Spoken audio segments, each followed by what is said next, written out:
What is up, everyone? Good mic work. Back at you with episode 427. Much like last week, this is going to be a very casual, gloss-over type of review of Raw and SmackDown. Not a whole lot happened this week. Both shows were overseas in London, and generally on these overseas shows, because of the time difference and everything, WWE never does anything too crazy on these shows as far as storylines go. But, you know, with that being said, the shows are always still pretty fun. There's some decent matches, and the crowd is always hot. But as far as storyline progression and things like that, nothing too major took place, and the feedback on both Raw and SmackDown was pretty negative this week. But still, there's a lot of other wrestling news going on right now that I figured it was definitely necessary to come up and do a commentary. I thought about skipping it this week, but then I was like, no way, there's too much to talk about. And despite the rather short Raw and SmackDown reviews that I'm going to give you, we're still going to talk about a lot. I'm also going to preview both brands' next pay-per-view, which is Extreme Rules and Backlash, and we're going to get into all the other wrestling news that's going around as well, including the Charlotte Nude Pics leak,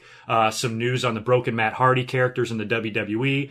We've got some news on Jim Ross, some news on Batista, a Daniel Bryan interview that I want to mention, and a couple of really stupid tweets sent out by some people that ruffle a lot of feathers and cause some controversy in the world of wrestling. So we'll get into all of that as we go through the commentary here. I'm sure I'll touch on a lot of it, and of course we'll discuss in detail the Braun Strowman injury and how that affects WWE's next couple of pay-per-views and the rest of the summer. So lots to get into. First of all, though, a few house cleaning items I just want to mention to you. The other night I threw up on the channel a couple of more re-uploads. Most of you know that a lot of my DVD reviews were taken down by the WWE, you know, just a handful of them, 8 or 9, and I'm going through and kind of slowly re-uploading them all, and I've got them pretty much all done. There's only like 1 or 2 more. I'll probably do my WCW one. I'll put that back up on the channel. That's like 3 or 4 years old now. And the Owen Hart episode was also taken down that I just realized recently. That was episode 200. I released that a few years ago on the anniversary of his death. So since we're coming up on the anniversary of his death again here in just a week or so, I figured I would re-upload that one to you on May 23rd just as a little tribute to Owen. So I'm just about done with all the re-uploads, and this will no longer be a problem anymore.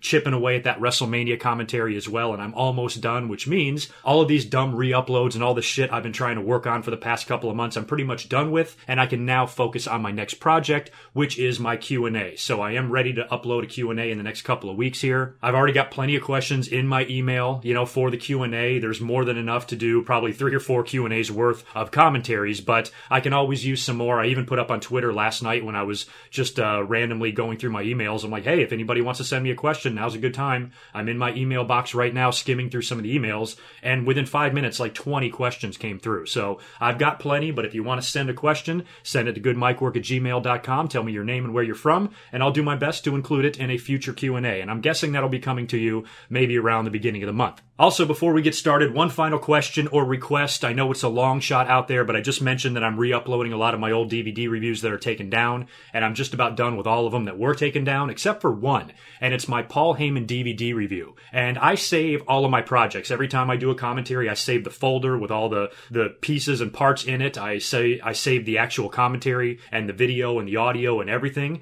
But for some reason, that Paul Heyman DVD review that I did a few years ago is gone. The original folder is gone. I cannot find any of the original files, and for some reason, I never saved the commentary either. Out of 400 plus saved commentaries I have on my computer, that episode is missing. And of course, I've got it on YouTube and I can watch it, but it's blocked, which means I can't, you know, use a video grabber to pull it off. So basically, I need the audio of that commentary. And this was way before I started making my commentaries available in podcasts as well. So there's just no way for me to access this audio at all. So if for any reason anybody out there downloads my videos, or you have a copy of episode 215 from a few years ago, my Paul Heyman DVD review, please let me know. I need to grab the audio off of that video so I can use it for the re-upload. If not, I guess it's lost forever. It's not a big deal. I put a post up on Facebook about it, and I mentioned something on Twitter, so it's really not that big of a deal. These re-uploads are getting no views at all. I mean, the 2 that I threw up the other night have like 300 views on them or something, and the ones I did prior, I think, are under like 2,000. So I'm not doing this for views. I'm just doing it to give them back to you guys. I know that they're not going to get a whole bunch of views, so that's really not a big deal. It's just a lot of you miss those commentaries and like to go back and watch them or listen to them, and you've been tweeting me, hey, I've noticed your DVD reviews aren't there, where are they, or whatever. So that's why I'm kind of re-uploading these to begin with, just so you guys can always go back and watch them, and I won't have to worry about them getting pulled down ever again because I've cleaned them up and fixed all of the issues. So at the end of the day, if I lose the Paul Heyman DVD review forever, it's not the end of the world, but if I could get it re-uploaded to you, I would like to. So if anybody out there for any reason has a copy or a file of that audio or the video itself, please let me know. Send it to me so I can use some of the stuff in there. But anyway, that's it. Let's move on to what we're going to talk about now. Welcome to all the new subscribers, by the way. If you haven't subscribed, please do that. Like this video if you enjoy what I say, and be sure to follow me on Twitter at GoodMikeWork. I'm very active on Twitter. Like my Facebook page, check out my website, listen to me on iTunes and Stitcher Radio, or just download the podcast version of this on my website and you can listen to it whenever you want. So anyway, without further ado, why don't we jump into Raw first? Like I said, both Raw and SmackDown came from the O2 Arena in London. There was a shitload of people there. That's the cool thing about going over to England, is they always sell out because WWE doesn't travel there routinely, and you can always count on a packed house, an energetic house. And that's what I love about that UK crowd, is they're extremely passionate and they're fun as fuck. But WWE didn't give them a whole lot to have fun with this week. Let's just kind of blow through this because the big news of the week was the Braun Strowman injury. So Raw opens up with Dean Ambrose. I guess Kurt Angle didn't make the trip. So Dean Ambrose is walking to the arena. He supposedly gets a call from Kurt Angle, who makes him the acting general manager for the night. He comes out to the ring to tell the crowd that, and he's going to be in charge and make all the matches and whatnot. That prompts The Miz to come out, and he says, hold the phone. Stephanie McMahon called me and said, I'm the co-acting GM, because she knew what Kurt Angle was up to. You know, to me, it seemed like it was an impromptu phone call, so how would Stephanie know this? But The Miz claims that she knew what Angle's plan was going to be, so she wanted to protect Raw, and she made The Miz the co-general manager. So this is the little way, just a little side story WWE made for this particular show.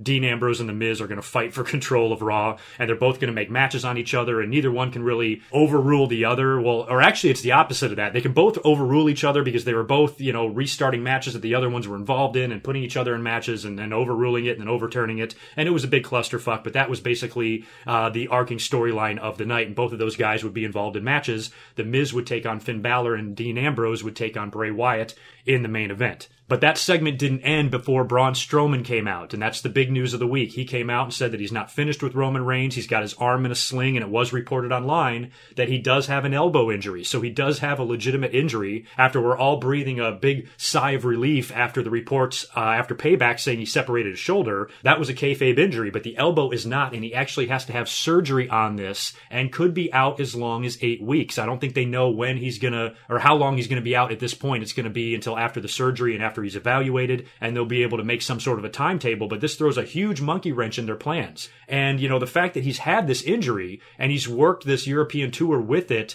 you know, I think it's just something WWE wants to take care of now before it gets worse, I guess, because you got Summerslam coming up around the corner, and they probably prefer him miss Extreme Rules or Great Balls of Fire rather than SummerSlam. So things are really turned upside down right now. So you knew on Raw they were going to do some sort of an angle to get him off TV. So as he's out there bitching about Roman Reigns, Kalisto shows up to literally no reaction whatsoever and comes out on the ramp and basically challenges Braun Strowman, says, I'm not done with you either. If you think you're done with Reigns, I'm not done with you. And he challenges him to a match, which Strowman, even with one arm, kind of seems reluctant. He's like, I'm injured. I don't want to be in this match or whatever. He should be able to easily defeat Kalisto with one arm, but Dean Ambrose makes the match anyway. The match really doesn't last that long until we finally hear Roman Reigns' music hit, and then you're like, oh, okay, here we go. Roman Reigns is going to come down there and fuck him up. And he did, kind of. He got in the ring, hit him with 3 Superman punches. Strowman still really didn't go down. I think he went down with a third one, maybe. And then Roman assaults him with a steel chair. He's ramming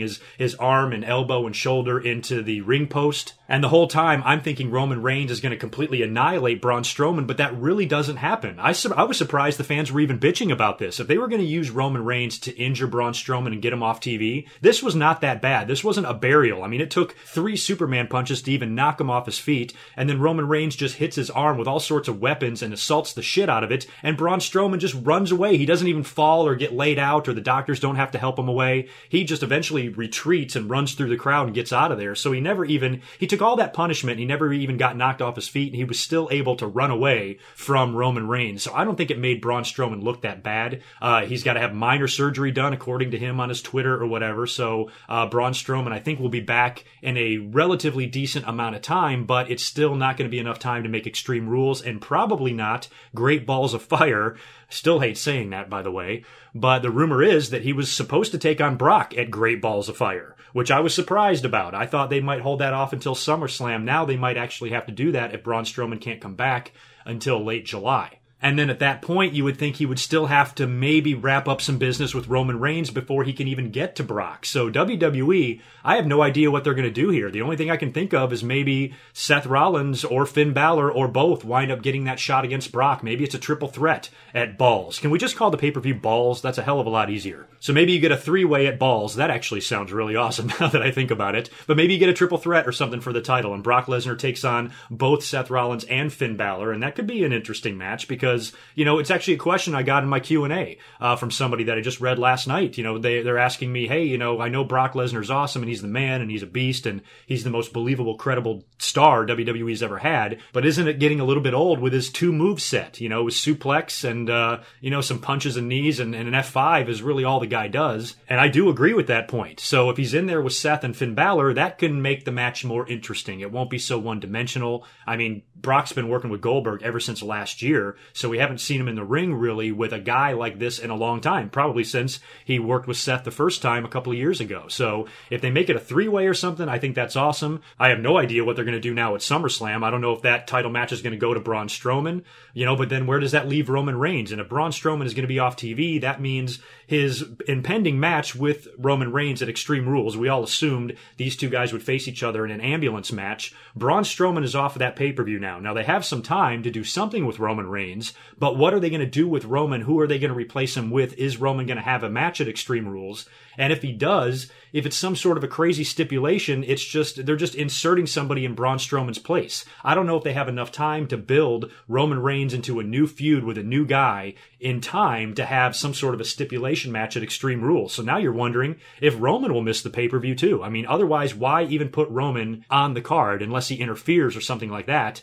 and he makes an appearance on the show? But for Roman to actually have a match at Extreme Rules with Braun Strowman out, it seems kind of pointless. So they're going to have to start him in a new program with somebody, you would assume, just to kill time until Braun Strowman comes back. But if they want to put Braun in the ring with Brock at SummerSlam, then he's got to get back, finish up his business with Roman Reigns, and then get to SummerSlam. So it seems like they got a timing issue here, and I don't know what they're going to wind up doing. I feel bad because Braun Strowman got that big victory over Roman Reigns. He's on a roll. I think the fans are into him. I think a lot of it is they just hate Roman Reigns so bad, but on the other side of it, Strowman is not half bad either. It's not like they're cheering for Strowman because, it's anybody else other than Roman Reigns, so we're happy. It's not really like that. Strowman's over. The fans like him. The guy's good in the ring for a big guy, and I'm impressed with him. I've been impressed with him since he debuted virtually, and he's just gotten better and better and better. And for a big guy, I think he can work, and he's had some pretty good matches so far since he's been in the WWE or he's been by himself on Raw in his major push. So,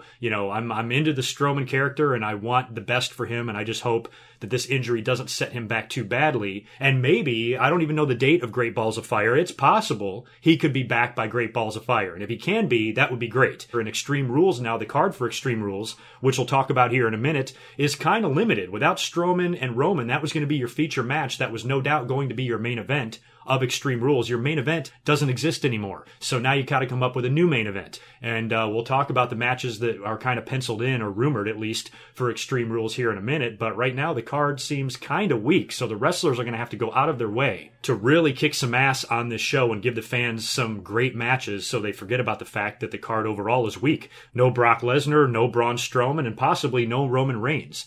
So that's a big deal. So anyway, we'll get into that in a minute, but let me know what you guys think about the Braun Strowman injury, what you think WWE could do, or if you know any news or rumors that I'm unaware of, feel free to put it in the comments below. I mentioned The Miz and Dean Ambrose a minute ago, how they were co-GMing this week's Raw, and they both had matches. The Miz opened up the show facing Finn Balor, and this is one of those situations where Miz and Dean Ambrose got into it. The Miz purposely throws Balor into the referee and then gets on the mic and says, hey, because I'm the GM, I am going to disqualify you, and I'm the winner of the match. And his music plays and he's starting to leave.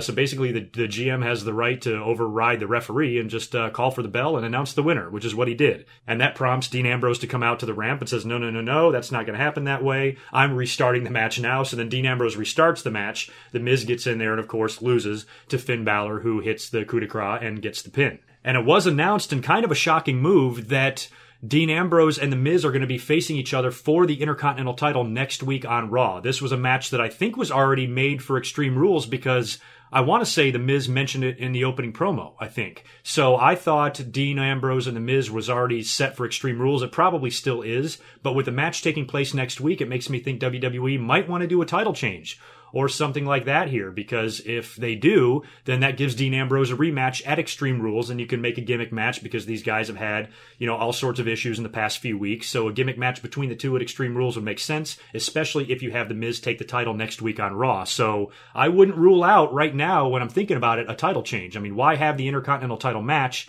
if you're not going to have a title change? If Dean Ambrose just goes out there and beats The Miz, 1, 2, 3, retains the title, why even have a match at Extreme Rules? So Dean either needs to retain with a whole bunch of help, or The Miz gets fucked over and gets pissed and demands a rematch at Extreme Rules, or The Miz wins the title and Dean Ambrose invokes his rematch clause at Extreme Rules and they do some sort of a gimmick there. So one way or the other, I think these guys are still headed towards Extreme Rules to have their blow off, but we're going to get one title match before that next week on Raw, so that's something to look forward to. And of course, the main event of Raw was Bray Wyatt defeating Dean Ambrose with help from The Miz, who I think hit Dean Ambrose from behind with the Intercontinental belt. And Bray Wyatt pinned him, and then The Miz got in the ring and attacked Dean Ambrose after the match, cut a promo on him, standing over him, holding the belt, and closed the show like that. So The Miz finished off Raw strong, standing tall. Like I said, I think the Intercontinental title match could go either way next week. With The Miz getting the last laugh on Raw, it makes me think that Dean Ambrose pulls some, shenanigans to get the win next week and pisses off The Miz and he demands a rematch. That might be where they're headed. And then The Miz takes the title at Extreme Rules, because with no Universal title on the line and with no Roman Reigns versus Braun Strowman match taking place on Extreme Rules, you're probably going to have a title change or something major happen. So, now that I think about it, I'm almost more inclined to believe that The Miz will take the belt at the pay-per-view. So who knows? But that's basically what's going on there on Raw in the main event situation. Some of the other notable things on Raw, of course, we had the big tag team turmoil match, which was advertised to determine the new number one contender. R-Truth and Goldust got a spot in that match, which they teased last week, and I was starting to think that maybe they would win that thing, but luckily, much to my delight, Sheamus and Cesaro outlasted everybody. They got the victory, defeating Goldust and R-Truth actually in the end, and then they continued this assault on them after the match, which then prompted the Hardy Boys to come out and chase them away again, just like they did last week. So no brawling, no fights, no nothing like that. Cesaro and Sheamus just retreat, and that was the end of that, and we're going to get Cesaro and Sheamus versus the Hardy Boys at Extreme Rules. No word yet on if this is going to be a gimmick match. This could be a ladder match, because if you remember, the Hardy Boys won the titles in a ladder match, so it might be good revenge for Cesaro and Sheamus to beat them in a ladder match. But, do you really need a ladder match? We just had one at WrestleMania. But if it's Extreme Rules, there might be some sort of a gimmick involved in this match, I would assume. And speaking of gimmicks, and speaking of the Hardy Boys, since we're on the subject, why don't we just talk about this now? We can hold the phone on the Broken Matt and Broken Jeff characters appearing in the WWE. Apparently that's not going to happen. I couldn't believe this news.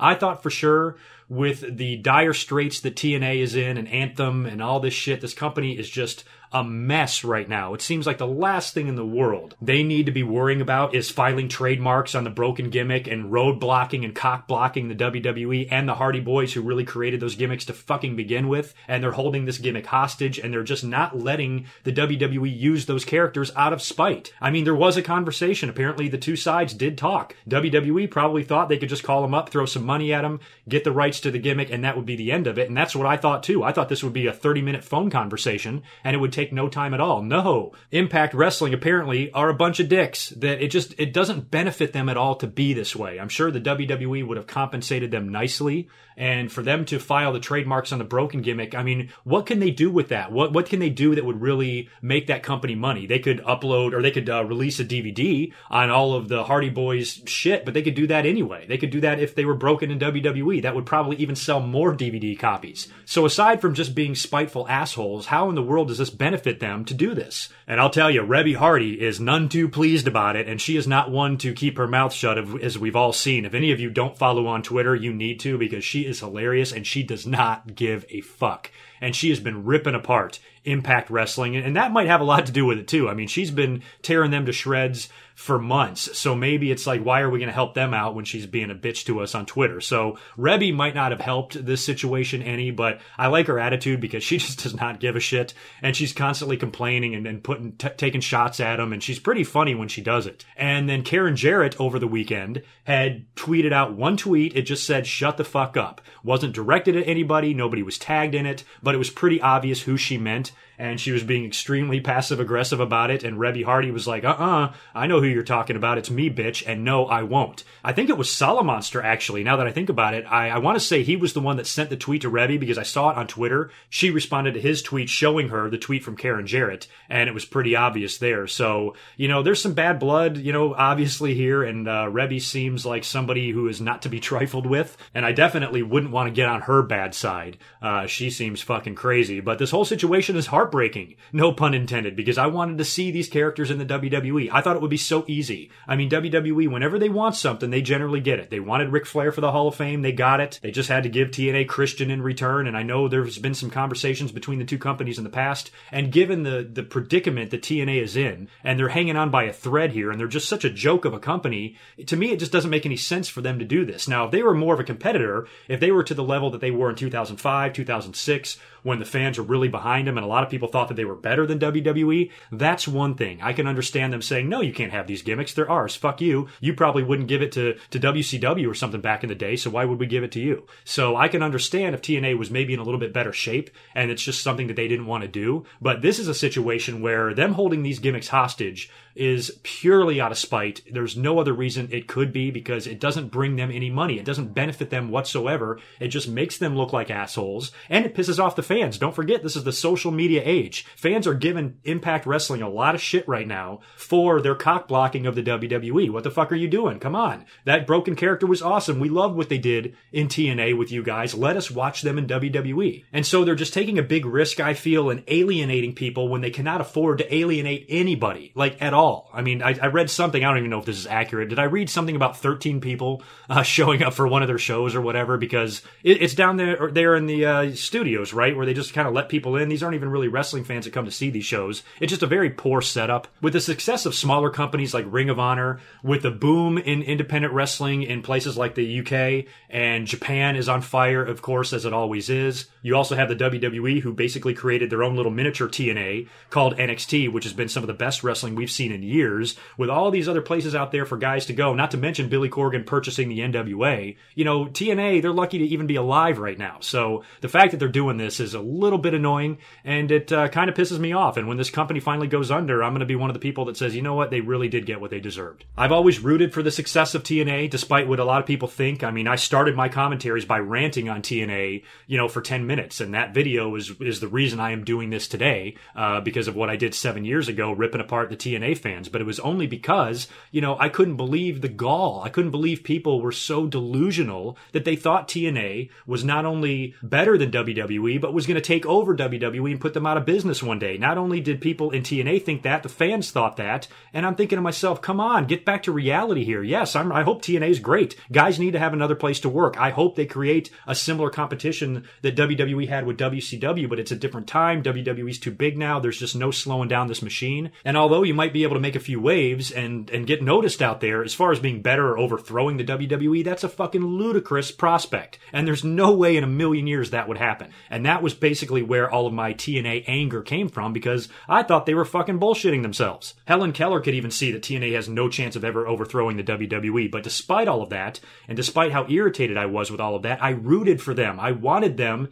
to do well. And I was mad when they brought in Hogan and Bischoff and they started going in that direction and going on Monday nights and putting the four-sided ring together and just trying to be a little miniature version of WWE. I'm like, that's not how you compete. You compete by doing what you did before, but you compete by doing what got you noticed to begin with. Pride yourself on being different from WWE. Hey, come watch us. Watch what we can do. Aren't you sick of that same old shit? Come watch us. We're a completely different product and we will knock your socks off, I promise you. But instead, they try to be the same as WWE, taking a lot of their former talent, just doing a lot of the same shit. Even the backstage guys, Bruce Pritchard was there, Jim Cornette was there, Dutch Mantel was there, John Gubrick or whatever that fucking guy's name is. A lot of former WWE guys were there working behind the scenes and kind of running the company, I would assume, much like they did in New York, and it just wasn't you can't compete that way. And when you look at where they are now, here in 2017, lucky to even be in business to begin with at this point, after all the shit that's gone on with them, and here they are holding these gimmicks hostage. So I think it's pretty fucked up, and I'm a little annoyed by it.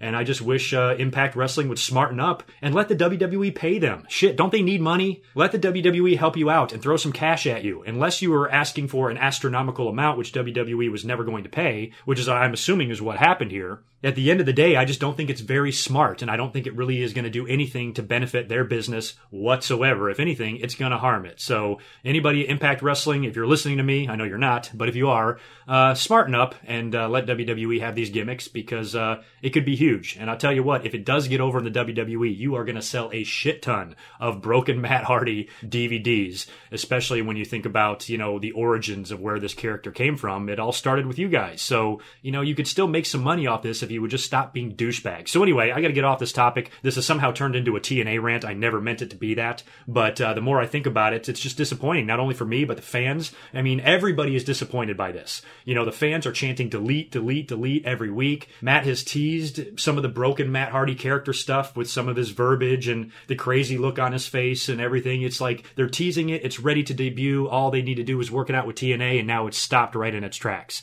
And the Hardy Boys are back to being original Hardy Boys, which might get old after a while. I mean, the fans clearly want to see the broken characters. I mean, they're chanting delete and obsolete and going ape shit for it every single week, and it's robbing wrestling fans everywhere. So it's a shame. I don't know what the Hardy Boys are going to do now. I don't know if they're going to still tease this stuff, because if there's no way out of this and TNA is not going to let go of these gimmicks and they filed the trademarks and all that shit, if there's no way WWE can do it, then why tease the fans at this point? They might almost want to change the Hardys up. They might want to tell Matt to go ahead and dye his hair completely black, pull it back in a ponytail like he always used to, and start doing some interviews talking the way the fans remember Matt Hardy in the WWE previously. They might have to go in that direction just to get the fans' mind off of it, because otherwise WWE probably feels bad that the fans want it so bad and they can't give it to them. So, it's a mess. It sucks, and I'm a little bit bummed out about it. But anyway, what else did we see on Raw? Let's move on here before I talk too long. Samoa Joe took on Seth Rollins in a decent match, actually.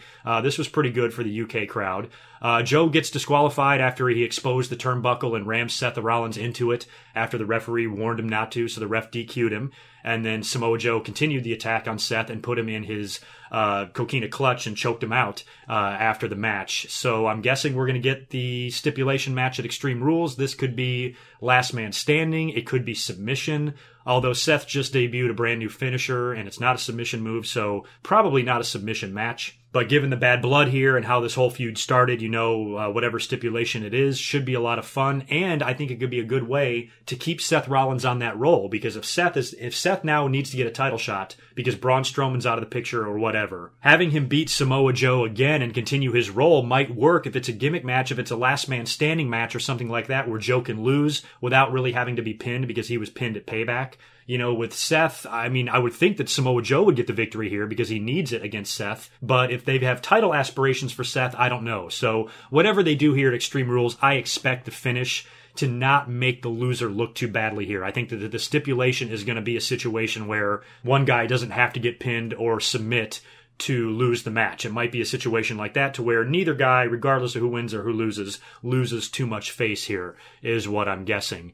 We had Alexa Bliss beat Mickie James with help from Nia Jax. Nia is kind of her temporary BFF right now. There was a backstage promo between the two, and Alexa is scared shitless of Nia, and she's trying to keep her on her good side, but Nia did say that she wants a title match, and Alexa was like, okay, I'll do my best to get you one, or whatever. So that happened. TJ Perkins, who is now known as TJP, I think they've gone through with the entire name change with him. TJP defeated Jack Gallagher, pinned him with a handful of tights, continued the assault until Austin Aries showed back up, who was injured by TJP, I think, last week, and fought him off, and then Neville comes out, and there's a big stare down between the four guys, and that was pretty much the end of that. I know that Aries is probably going to take on Neville as well at Extreme Rules, and since there's been so many disqualification finishes, and you got an injury angle going on here, the stipulation could be something to where, I don't know, maybe if Neville gets disqualified, he loses the title. I mean, it's a cruiserweight match. You don't have to go too crazy with the stipulation here. I know it's Extreme Rules, but you don't need barbed wire, baseball bats, and tables and chairs and ladders involved in this thing. You really don't need that for this match. I think a simple stipulation like that, Neville, if you get DQ'd, you lose the belt. could be good enough. And that could be a good way to put the belt on Austin Aries, pissing off Neville because he got DQ'd and lost the belt, and they can continue on for another match even. So who knows? But I'm sure TJP will be involved in this match as well. He's been hanging around Neville, and he might stick his nose in this match. So, I'm not sure what the stipulation is going to be yet, but we know it's going to be something. I don't really have anything else written down for Raw other than Sasha Banks defeating Alicia Fox, so that was pretty much Raw in a nutshell. Just to recap on Extreme Rules now, here's what I've got so far.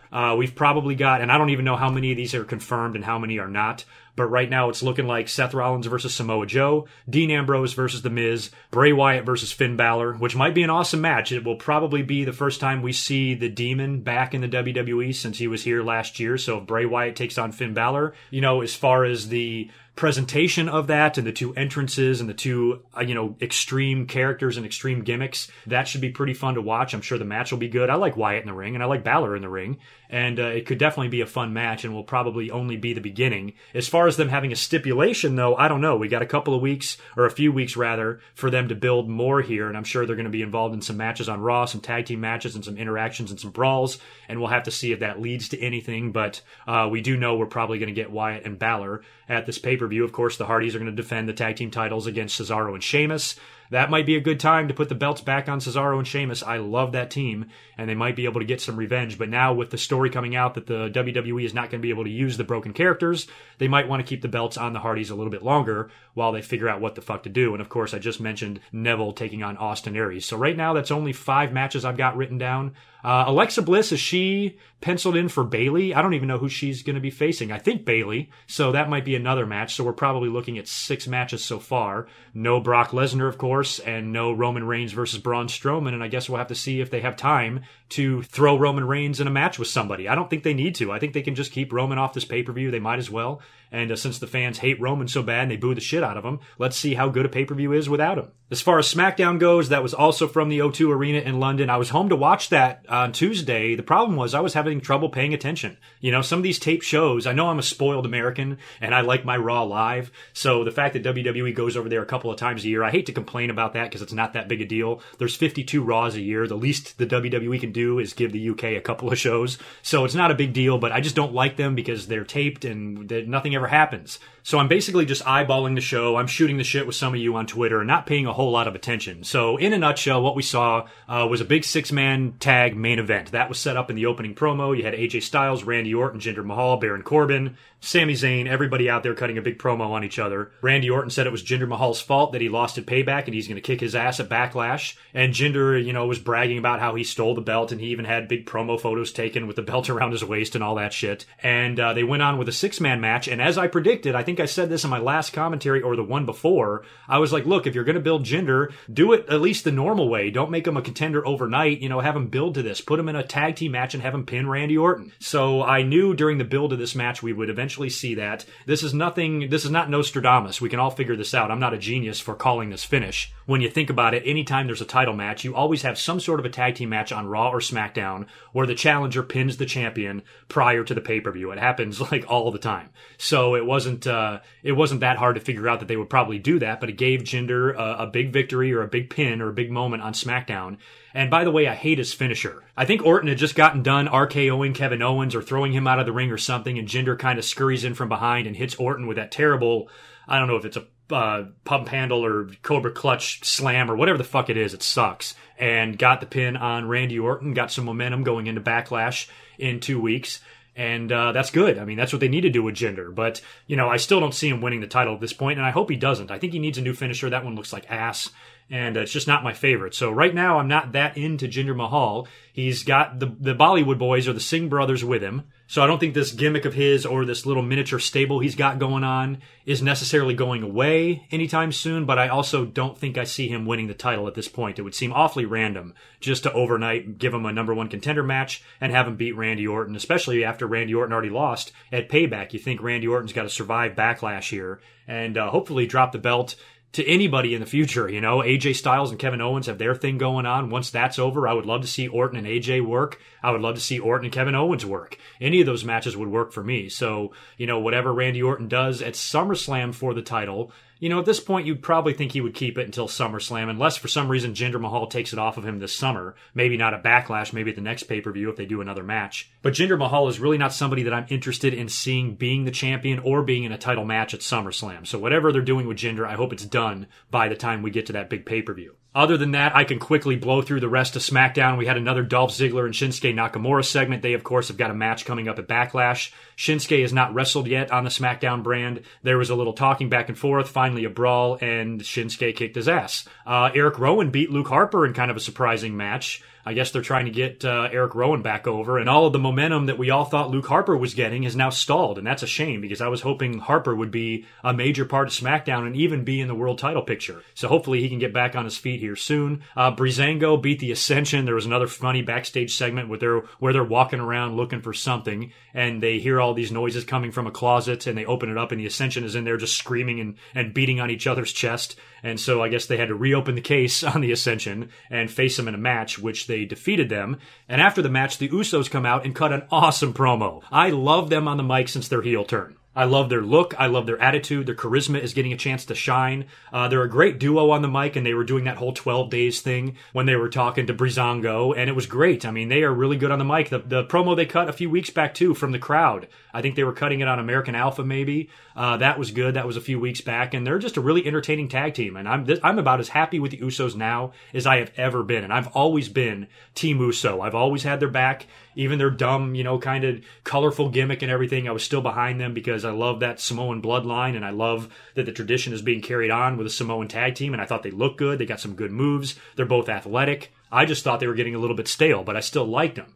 But this heel turn has just rejuvenated them in the WWE, and I think they're doing their best work right now. So they're going to be headed to Backlash, of course, to defend the titles against Breezango, and I do not want to see the Fashion Police beat these badass Usos right now. I mean, I think Breeze and Fandango are really funny, don't get me wrong, but I think I like the Usos a little bit better, and I don't want to see the Usos drop the belts, at least not yet. I have no idea what was going on with Mojo Rawley. He was sitting around a bunch of kids and told them a story and then showed them the Andre the Giant Battle Royal trophy. That was very strange. Rusev did another Skype promo or another via satellite promo where he said that he's coming to SmackDown next week. He never got a response from Shane McMahon or Daniel Bryan about his request for a WWE title match. He said he wasn't going to come to SmackDown until he got a title match, but he never got a response, so he's coming to SmackDown anyway. So basically, Rusev is a fucking liar. But he'll finally be returning from injury apparently next week, and it'll be good to see him back. Lana, of course, is coming back soon. They did another vignette for her, and I guess the two of them are going to be separated the way it looks like right now. And finally, this will be the segue into the first big news story that I'm going to talk about, and that is the women's match that we saw on SmackDown. Natalya defeated Becky with all sorts of shit going on the outside. Charlotte is out there and Naomi is out there, and even though they're on the same side, they're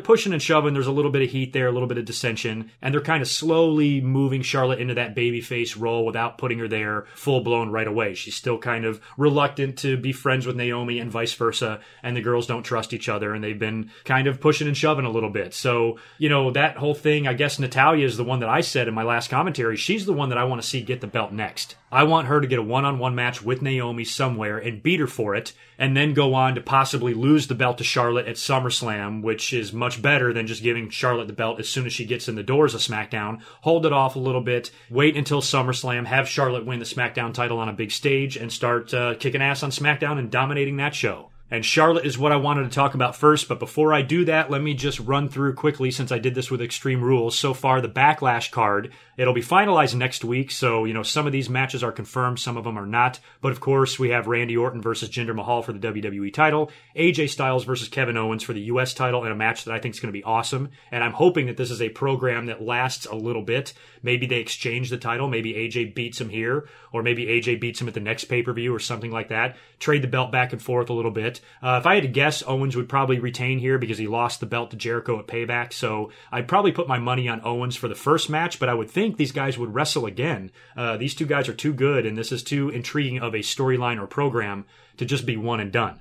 So I'm hoping they go beyond Backlash with AJ and Kevin Owens. Of course, we get Dolph Ziggler versus Shinsuke Nakamura. The Usos defending the tag team titles against Breezango. Baron Corbin will probably be taking on Sami Zayn. Given what we've been seeing from the two of them on SmackDown, they will probably have some sort of a match. And I guess we're going to have a 6-man or 6 ladies tag team match again at Backlash as well. I thought it might be a title match for Naomi, but it looks like it might be a tag team deal instead, with the Welcoming Committee taking on Charlotte, Naomi, and Becky. So I guess that's what we have for Backlash. So like I said, speaking of Charlotte, I know it took me a long time to finally get to this. It's what a lot of you want to hear about. The WWE has got another one of these nude picture scandals on their hand. This time it's Charlotte. She was hacked or whatever, and a bunch of nude pictures of her were leaked. And these were mostly, from what I saw, like bathroom selfies of her taking a picture of herself naked. It wasn't like a sex tape or anything nasty like Paige, but it was still probably pretty embarrassing. Charlotte's pissed.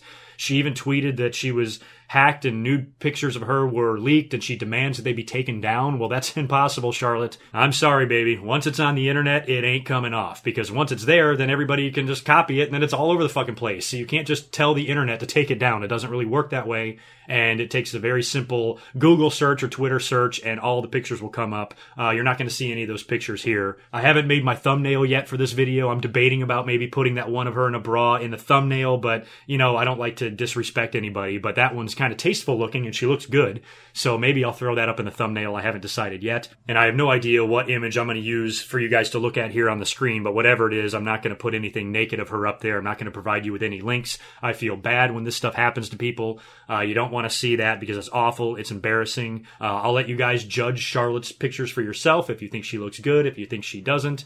I'm not here to talk about what she looked like. I'm just here to talk about this situation. And I feel bad for her. You guys know I'm a big Charlotte fan.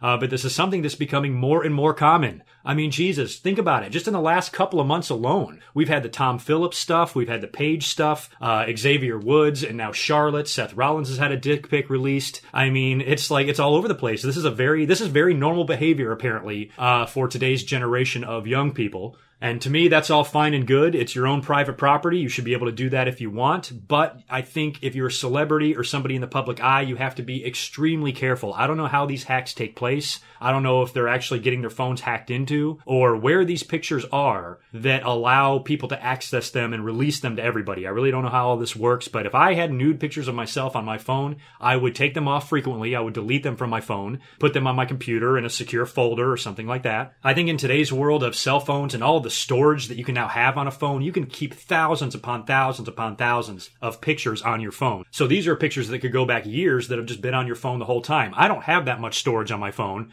so I periodically, every few months, have to take off my pictures to clear space. So I don't have a phone with, 3 million fucking gigs or whatever. So, my advice is just, for these guys and gals that do this, just be careful, protect yourself.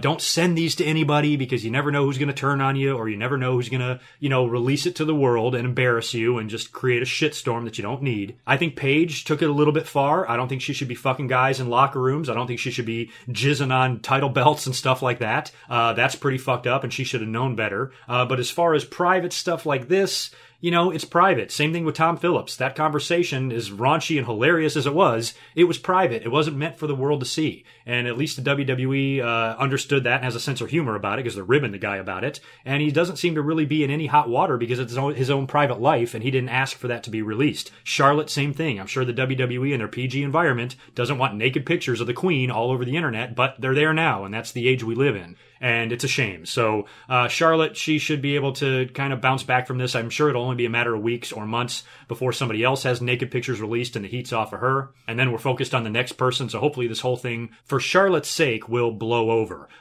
Interestingly enough, too, I don't know if this was all released or happened at the same time, but when I was searching for the Charlotte pics, because yes, I did look at them, I came across a Victoria sex tape. And this news seems kind of recent. And there's a sex video of her sucking some guy off or something like that. So that was also released. So Victoria, same thing. If you make videos, just fucking keep that shit private. So if you want to see Victoria, just Google that. And I'm sure you can find it pretty easily. But she's getting nailed from behind, and then, she does some things. So that's all over the internet, too, and it's a mess, and it's probably not going to be the last time this is happening. It's happening very frequently now, so this certainly will not be the last time we see any sort of shit like this, and, you know, it's kind of interesting for wrestling fans because it's news. It gives us something to talk about. It's pretty much like, holy crap, I can't believe I'm watching this. But at the same time, I feel bad for these people involved, and I wish that it never happened to them. So anyway, best of luck to you, Charlotte. You know I love you. Put it behind you and move forward. What else do I have written down? I talked about the Broken Matt character in detail. It's funny, I have that written down right now, but I got into a big rant on that earlier on. Batista. A lot of you were tweeting to me, telling me to listen to Batista's latest appearance on Chris Jericho's podcast, and I have not listened to it yet. I meant to before I was going to upload this commentary, but I have not gotten a chance to yet, partly because I am completely addicted to Something to Wrestle with Bruce Pritchard. Speaking of podcasts, if you want to hear any great fucking podcast, that shit, I mean, I've been listening now to it for a few weeks. I started in Hawaii when I had a couple of really long flights, and I downloaded and I listened to a few episodes. It is just riveting stuff. Conrad does an amazing job of structuring out that show and, really being in detail. He show preps really well. I've tweeted both of those guys a couple of times and told them how much I enjoy their podcast, and they both retweeted me and responded to me. And for a fan like me, it's the exact type of podcast that I like because it goes so much in detail about times in wrestling that I remember the most. And I'm just riveted to hear some of these stories and perspectives from Bruce Pritchard and how it was from behind the scenes and how things were coming together and negotiations and match booking and all of the shit that they talk about is amazing. So I highly recommend Something to Wrestle with Bruce Pritchard. It's an MLW radio show. I know most of you guys probably know what it is and listen to it. And if you haven't heard them yet, check it out because it's amazing stuff. But that's probably the only reason why I haven't listened to Jericho's yet, because I've been spending so much time listening to them. But apparently Batista was on his podcast and he did say something, and I haven't heard this from his mouth, but it's just what you guys are telling me. Apparently he did contact the WWE about a potential return, and they kind of turned him down. They don't want anything to do with him, which I found surprising because I've really changed my opinion on Batista in the past few years. I was never a big fan of his push back in 2005. Brock Lesnar had just left the company, and I thought he was such a poor substitute. I thought he wasn't a fraction as athletic as Brock. He wasn't as believable as Brock. He had a good look and everything, but he just didn't, to me, come off as a scary monster. Maybe he would have had we never seen Brock Lesnar in the WWE, but after having Brock being champion and dominating for the previous couple of years, to have Batista now come over and take that spot and win the title in the main event of WrestleMania, it was not something at the time that I was very interested in. And then I started watching Batista a little more, and he started getting better. I really enjoyed his match with The Undertaker at WrestleMania 23, I think, and he can really turn it on sometimes when he wants to, and he got a little bit better, and I basically just tolerated Batista. But then when he came back in 2014, I gave him a lot of heat, undeservingly, because he won the Royal Rumble, and that was really WWE's fault. You know, who we need to be yelling at is WWE, not Batista, and he turned into Bootista, and he became a heel. And this big grand return of his that was supposed to start at the Royal Rumble and end with him winning the title at WrestleMania, the fans were having none of it and basically just ran him out of the WWE. But since then, Batista's kept himself busy, and he's been in movies, and he's done a great job in those Guardians of the Galaxy movies. I have not seen them.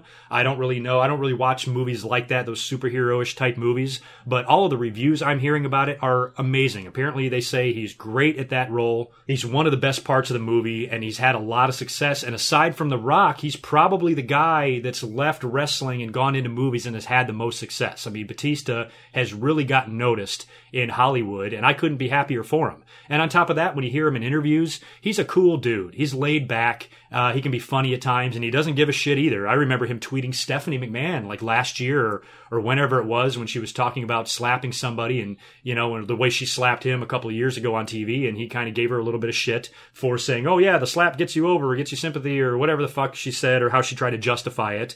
And he, you know, kind of took a little shot at her. And I liked that because Batista's like, I don't need you, WWE. If you ever want me to come back here and have to call me, I'm not going to kiss your ass. I'm going to tell you how I feel. And he's been very vocal about his disappointments in the WWE, how he was poorly used in 2014. He's always been pissed about being fined, I think in 2008 in that cage match with Jericho, when he got fined like $150,000 or something astronomical like that. And that rubbed him the wrong way. And I think, broke his spirit and just deflated him, and he never really gave a shit since then. But when you listen to Batista, you see what a cool guy he is, and he's, for the most part, always kept his shit together. Never really hear anything bad about him. He probably had some problems when he was younger, but now, you know, is a big-time celebrity who's made some money and was a big, successful wrestler and is now in Hollywood and doing well. You know, the guy comes off very well, very professional, and very cool. And I always enjoy listening to his interviews. So I'm going to put his podcast with Jericho next on my list. Next time I hop in my car or make any sort of a drive, I'm going to go ahead and put that on and hear what Batista has to say. way. But apparently he did have interest in coming back, and WWE didn't want any part of that. So that was a little bit surprising there.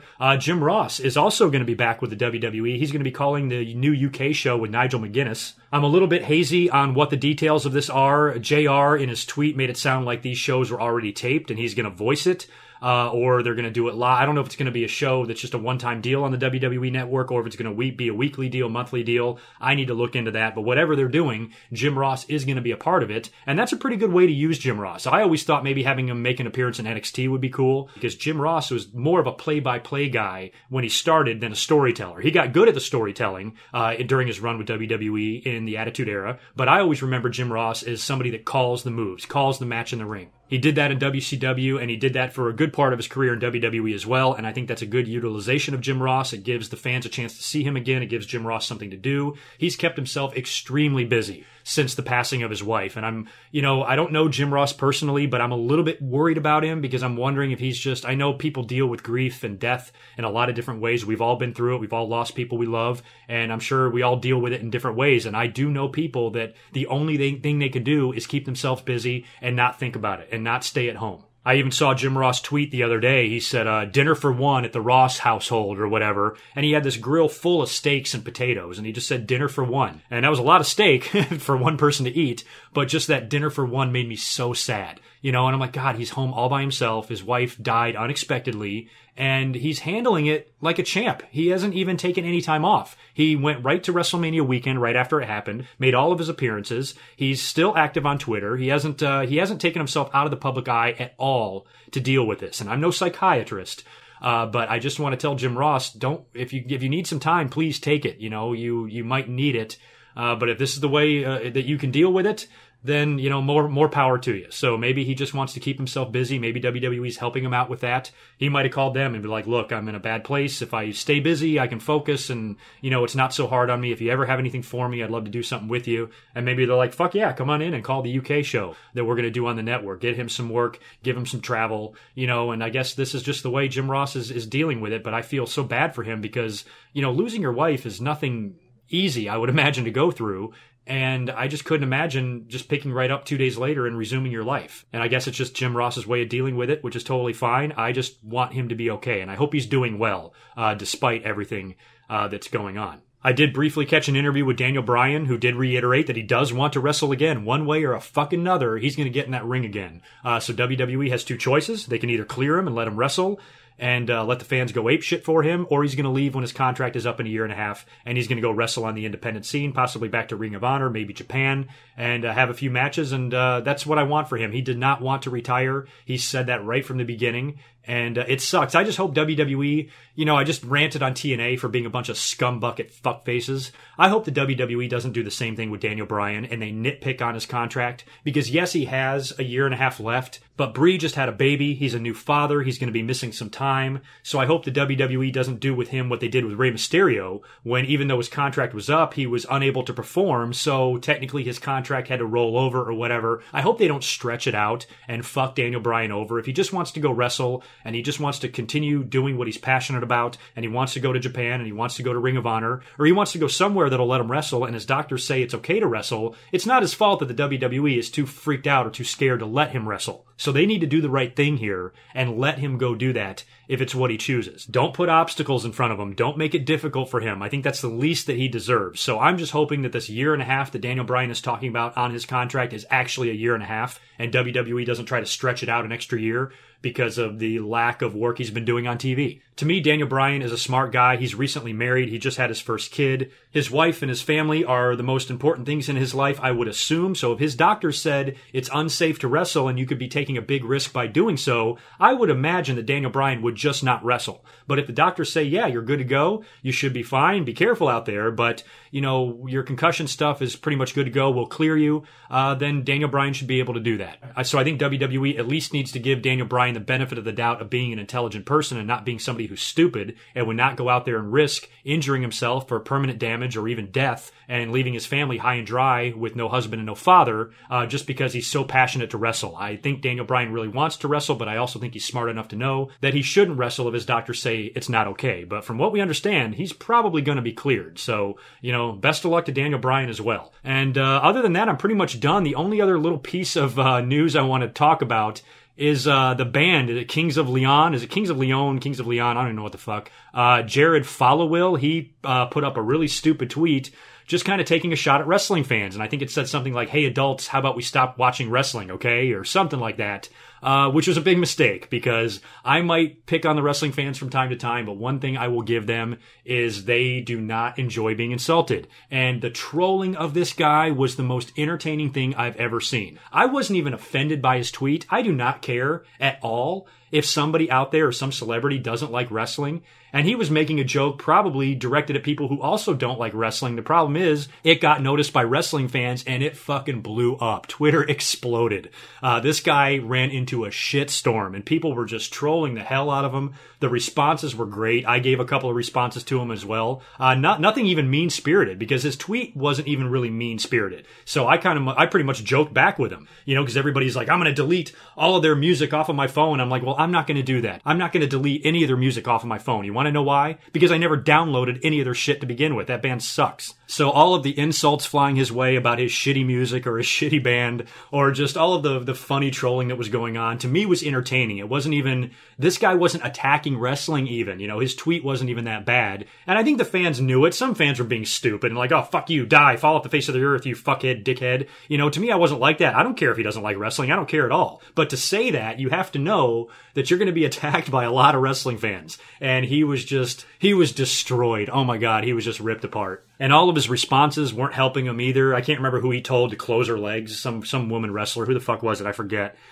She tweeted something to respond. He's like, close your legs. I'm like, oh, Jesus, dude. Now you're making yourself look even dumber. So if you haven't seen the tweet, I've got it up here on the screen. Go to Twitter and check it out and just read the responses. The responses alone are the funniest shit I've ever seen. And to me, the whole thing was entertaining and it was done in relatively good fun. And I really don't have anything against him or his shitty band because I don't listen to them and I don't care about them to begin with. So if he doesn't care about wrestling and doesn't like wrestling, that's fine. I don't like you. So anyway, that wraps it up for this week. I'm done. I'm out of here. Like I said, send me all your questions for the Q&A to my email, and I will be finishing up my WrestleMania Memories commentary re-upload here very soon, and it should be to you rather shortly. So I guess right now, just expect to hear from me around the same time next week, maybe with another re-upload coming to you this weekend or something like that. And then, then the next project will be Q&A come the beginning of June. So you guys take care. I'll catch you in a couple of days. Until next time, peace.